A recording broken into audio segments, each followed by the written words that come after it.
If your diesel engine sounds like a rock band, it's time for some maintenance magic. Let's dive in.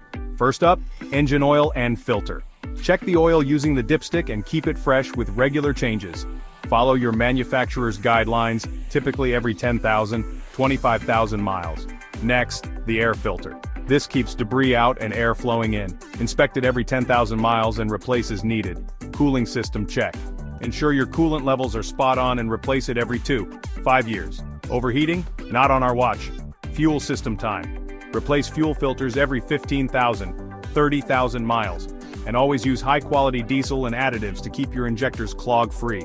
Finally, inspect belts, hoses, and electrical components. Look for wear and tear, and replace them before they break down on you. Listen for leaks and unusual noises. They're your engine's way of saying, "Help me." Stick to the manufacturer's service intervals, and your diesel engine will thank you with optimal performance, fuel efficiency, and longevity. Keep it maintained and keep it running smoothly.